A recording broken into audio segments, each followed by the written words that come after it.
ऋतु, वर्षा, अमन और सौरव अच्छे फ्रेंड होते हैं। चारों साथ ही ऑफिस में काम करते हैं और छुट्टी मिलने पर साथ में एंजॉय करते हैं। सभी को सिगरेट पीना, नशा करना और ड्रग्स लेने के आदी होते हैं। चारों अपनी लाइफ एंजॉय करने में यकीन रखते हैं। अरे यार, कुछ दिनों से वर्कलोड इतना ज्यादा बढ़ा हुआ है, मत पूछो। इस काम के चक्कर में तो हमारी आधी जिंदगी ऐसे ही गुजर जाएगी। क्यों ना इस वीकेंड हम लोग कुछ धमाल करें? हाँ चलो, पब में पार्टी करने चलते हैं। अरे नहीं यार, पब तो हम हमेशा जाते रहते हैं, इस बार कुछ हटके करते हैं। वीकेंड आ जाता है। अमन पार्टी करने के लिए सबसे ज्यादा उतावला हो रहा होता है।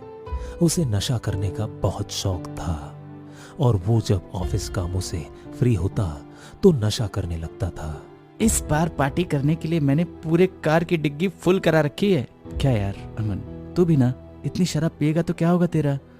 अरे यार, मौत से इतना क्यों डरना, जितने दिन जीना है मजे से जीना है। वीकेंड की छुट्टियों पर चारों गाड़ी से निकल पड़ते हैं। रात भर दारू पीकर तेज रफ्तार में गाड़ी चलाते हैं और लाउड म्यूजिक बजाकर डांस करते हैं। अमन नशे में चूर होकर गाड़ी चला रहा होता है। उसे कुछ सही से नजर नहीं आ रहा होता। चारों शहर से काफी दूर निकल चुके होते हैं और वो गाड़ी वो चलाते चलाते एक पेड़ को ठोक देता है। वहां पर चारों तरफ जंगल होता है। अरे यार अमन, ये क्या किया तूने? सुनसान काली रात में अब हमें मैकेनिक भी नहीं मिलेगा यार। यहाँ से जाना भी कौन चाहता है? मैं तो इन जंगलों में खो जाना चाहती हूँ। इसे तो पूरी तरह चढ़ गई है। अब इन दोनों को रोकना मुश्किल ही नहीं, नामुमकिन है। अमन और रितु जंगलों में इधर उधर घूमने लगते हैं। तभी उस जंगल के बीच एक कब्र होती है। वो कब्र देखने में बहुत पुरानी लग रही थी और उस पर उर्दू में कुछ लिखा हुआ था।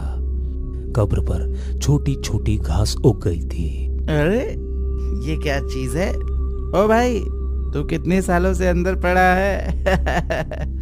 तुमने अपनी लाइफ एंजॉय करना मिस कर दिया। ना ना ना ना, मैं ऐसा नहीं होने दूंगा। तू मरने के बाद भी दारू पिएगा? इतना बोलकर अमन उस कब्र पर एक पूरी की पूरी दारू की बोतल गिरा देता है और उस कब्र के ऊपर चढ़कर नाचने लगता है। हमें ऐसा नहीं करना चाहिए। प्लीज अमन को रोको। हमें नहीं पता ये कब्र किसकी है और ये इस जंगल में क्या कर रही है। अमन को रोकना अब पॉसिबल नहीं है। तभी उस कब्र के अंदर से कुछ आवाजें सुनाई देती है। अरे दारू पीते ही इस मुर्दे में भी जान आ गई। तभी उस कब्र के अंदर से कुछ आवाजें आने लगती है। उस कब्र के अंदर से ऐसी आवाज आ रही थी मानो कोई अंदर से धक्का दे रहा हो। तभी अचानक वर्षा को लगता है कि अमन के साथ उस कब्र के ऊपर कोई और भी खड़ा है और वो उन चारों को देख रहा है। ए, वहाँ कोई है। अभी अभी मैंने वहाँ किसी को देखा है। ए, जो भी है सामने आओ। हमारी वर्षा मैडम तुम्हें अपना दिल दे चुकी हैं। तभी अचानक वही पास के पीपल के पेड़ की लटें नीचे आकर अमन को खुद में लपेटते हुए ऊपर की ओर ले जाने लगती है। सभी डर जाते हैं। किसी को समझ में नहीं आ रहा है कि ये क्या हो रहा है। देखो, मैं हवा में उड़ रहा हूँ, इसलिए मैं तुम लोगों को कहता हूँ ना, दारू पिया करो। तो तुम लोग भी बिल्कुल बेकार हो। धीरे धीरे पीपल की लटें अमन को खुद में जकड़ने लगती है और उसे ऊपर ले जाकर ऊपर से नीचे छोड़ देती है। अमन उस कब्र के ऊपर गिरता है और उसके शरीर का एक एक अंग अलग हो जाता है और तुरंत ही उसकी मौत हो जाती है। ऋतु, वर्षा और सौरभ ये देखकर डर जाते हैं। अमन, क्या हो गया तुम्हें? आंखें खोलो। भागो यहाँ से। हमने यहाँ पर आकर बहुत बड़ी गलती कर दी है। हमने इस कब्र में सोई आत्मा को जगा दिया। अब ये आत्मा हमें नहीं छोड़ेगी। तीनों वहां से अपनी जान बचाकर भागने लगते हैं, लेकिन तीनों के पीछे एक सालों से कोई खतरनाक आत्मा पड़ जाती है।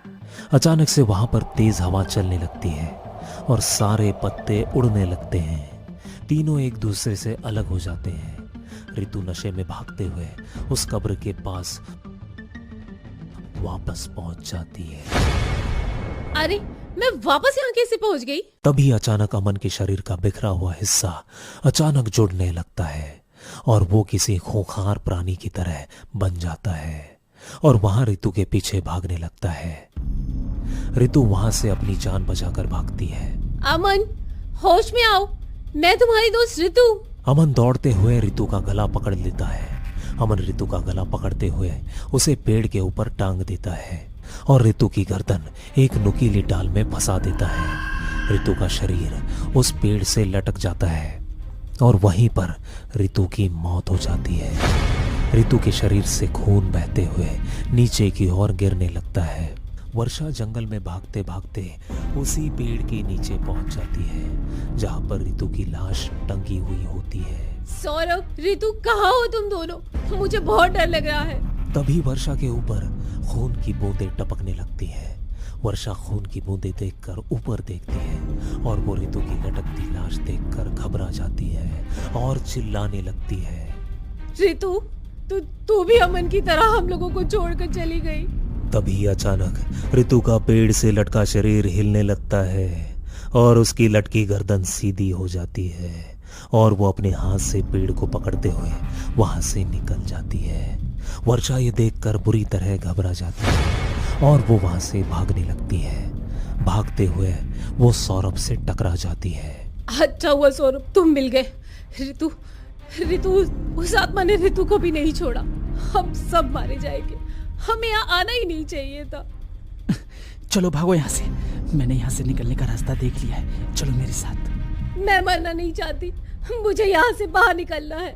सौरभ वर्षा का हाथ पकड़कर भागने लगता है। उस अंधेरे जंगल में कुछ भी नजर नहीं आ रहा था। दोनों बस भागते जा रहे थे। तभी वर्षा देखती है कि वो दोनों उसी कब्र के सामने आकर खड़े हो जाते हैं। सौरभ, तुम इस जंगल से निकलने वाले थे ना? लेकिन ये कब्र तो... तब वर्षा सौरभ की ओर देखती है। सौरभ के चेहरे पर उसकी आंखें नहीं थी। ये देखकर वर्षा बुरी तरह घबरा जाती है। तभी सामने से सौरभ और रितु आते हैं। वर्षा, तुम तो वहां पेड़ पर लटकी हुई थी ना? सौरभ, रितु मर चुकी है। मुझे पता है यह बात तुम्हें इस रितु ने बताया होगा। मुझे तो कुछ समझ में नहीं आ रहा है, सच क्या है और क्या झूठ है? तभी रितु सौरभ के गले पर हमला कर देती है और उसका खून पीने लगती है। वर्षा डर के मारे वहां से भागने लगती है, लेकिन उसके पीछे अमन भागता हुआ आ रहा था। रितु का पैर किसी चीज में उलझ जाता है और वो वहीं गिर जाती है। अमन उसका पैर पकड़कर खींचता हुआ उसे उस कब्र के पास ले जाता है। वहां पर सौरभ की आधी खाई हुई लाश पड़ी होती है। वर्षा उसे देखकर बुरी तरह डर जाती है। ये क्या कर दिया तुम दोनों ने?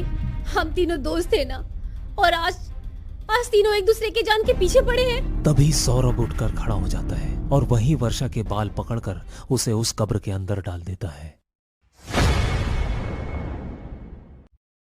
वहां पर तेज हवाएं चलने लगती हैं। खूनी रात में सारे दोस्तों की जान ले ली होती है। चारों एक गुमनाम मौत मर जाते हैं।